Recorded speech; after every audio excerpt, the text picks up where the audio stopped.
Que após esse vídeo, você venha cuidar daquilo que é o mais precioso no mundo espiritual, a sua alma. A morte, um fato inevitável, a única certeza que temos do futuro. E vemos que há pessoas que não se importam com esse acontecimento. Há pessoas que não querem nem ouvir falar do assunto. Outras acreditam que morreu e acabou, enquanto outras acreditam que podem passar por um local de penitência e depois podem evoluir para um lugar melhor. Mas afinal, o que a Bíblia Sagrada nos ensina a respeito disso? E o que realmente acontece após a morte? É o que veremos nesse vídeo. E no final, iremos saber qual é o maior problema para o mal ser vencido nesse século.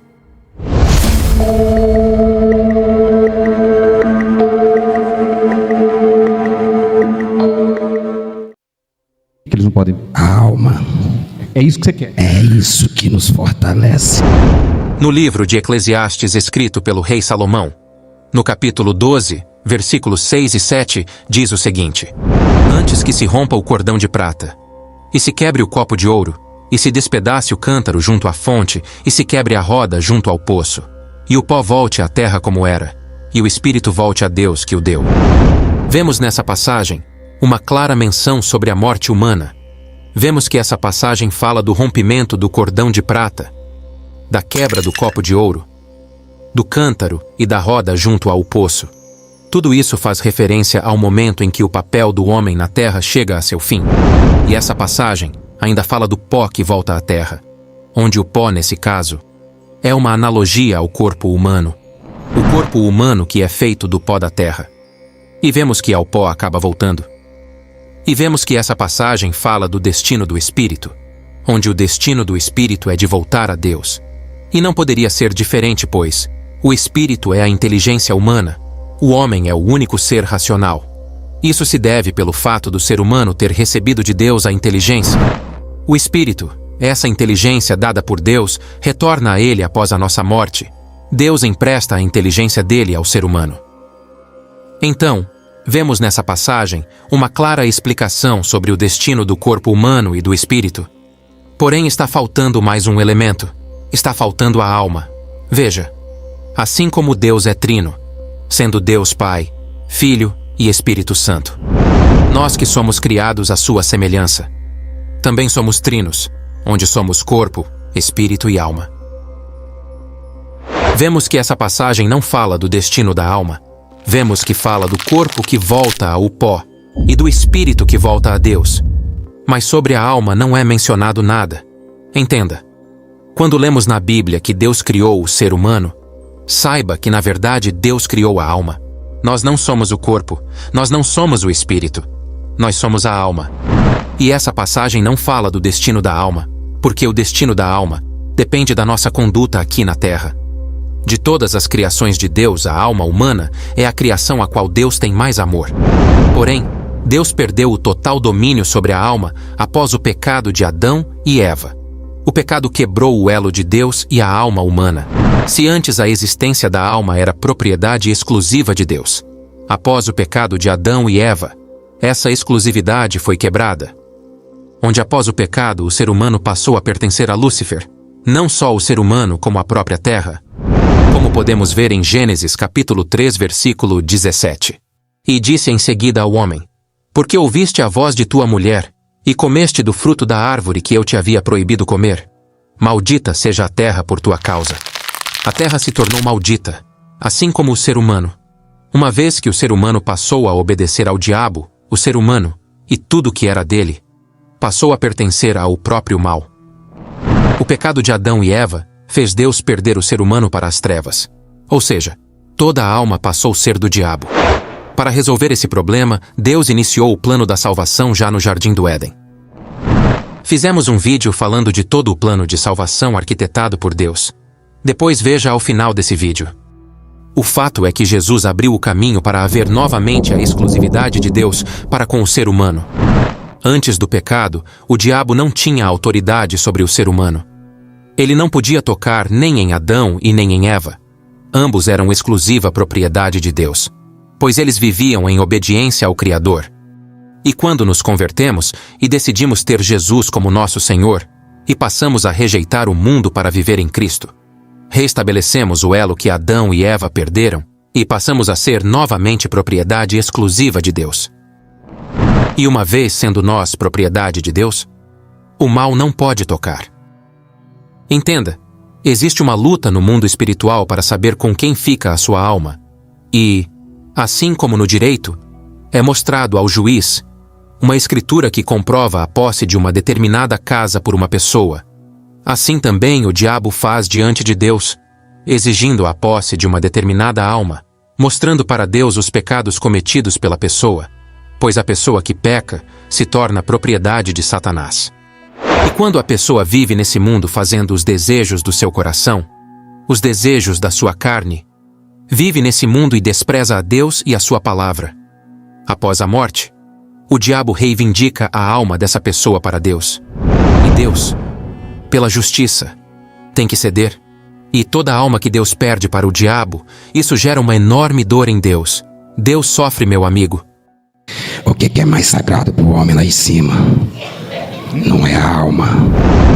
Imagine você criar um negócio com todo carinho e você acaba sofrendo um golpe e você se vê tendo que entregar esse negócio para o golpista. Assim é com Deus. O diabo aplicou um golpe e pela lei, a partir daquele momento, todos que não se inclinam para Deus e não conseguem se separar das coisas desse mundo, automaticamente são propriedade de Satanás. Então, vemos que o destino da nossa alma depende de quem nós servimos em vida. Se obedecemos à palavra de Deus, somos de Deus.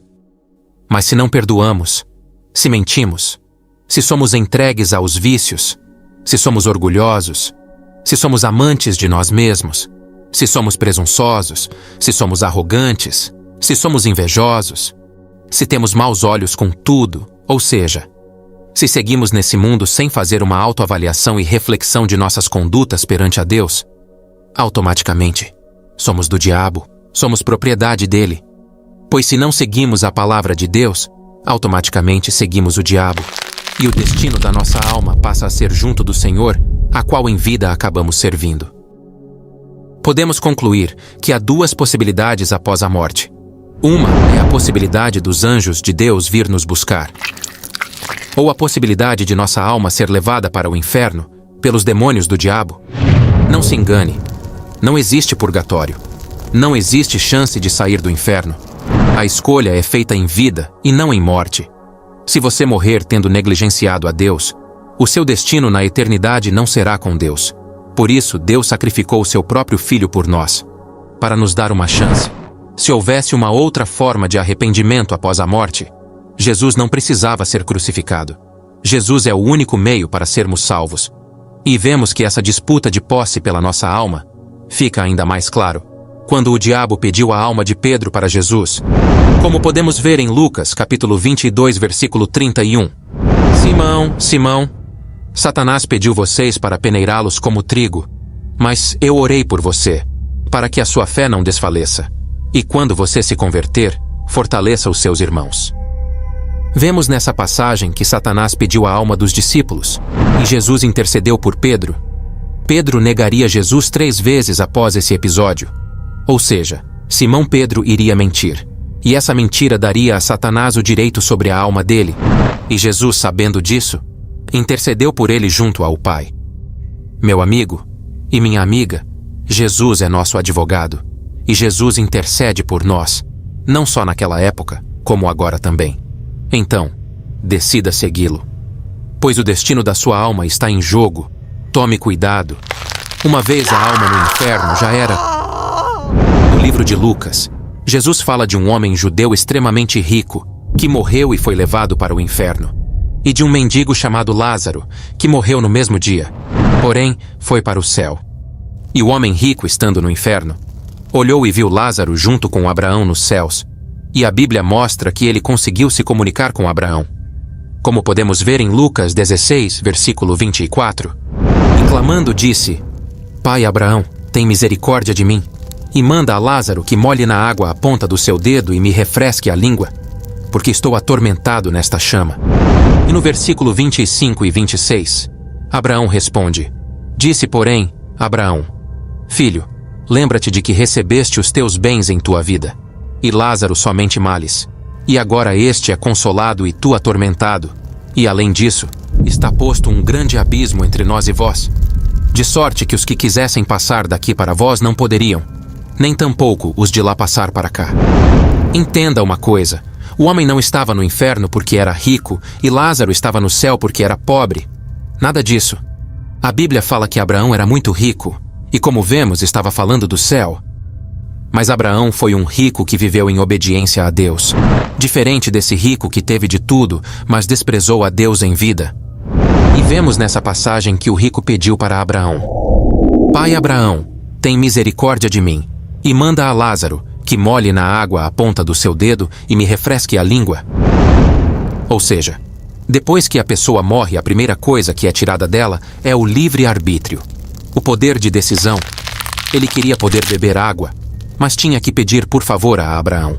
E Abraão mostrou que não havia como, pois havia um abismo entre eles. Ou seja, não tinha como ele ter acesso ao céu, e nem Abraão ter acesso ao inferno. E essa perda do livre-arbítrio se mostra novamente quando o rico volta a falar com Abraão nos versículos 27 e 28. Rogo-te, pois, ó pai, que o mandes à casa de meu pai, pois tenho 5 irmãos, para que lhes dê testemunho, a fim de que não venham também para este lugar de tormento. Ou seja, uma vez no inferno, acabou. Hoje você chama uma pessoa para ela vir na igreja, e ela tem o livre-arbítrio de dizer não, de dizer: eu não quero, eu não vou porque não gosto, eu não aceito o que dizem. É a decisão da pessoa, mas quando os olhos se fecharem e a alma se desprender do corpo, o dono espiritual dessa pessoa vem para buscá-la. Eles não sabem o quando descolar a alma dessa carne podre que eles carregam sobre o esqueleto deles. O que vai vir buscar eles? Se você se entregou a Deus, os anjos te levam para onde está Abraão. Mas morrendo sem ter Jesus como nosso intercessor, o anjo do diabo vem para buscar a sua alma. Talvez você acredite que não seja assim, que você vai ficar por aí vagando livremente. Mas vemos que a Bíblia mostra um destino diferente para a alma. E depois da morte não tem mais jeito. Ou é para junto de Deus, ou é direto para o abismo, para o inferno. E não adianta clamar a Deus. Há um abismo. Há uma separação do reino de Deus e do reino do inferno.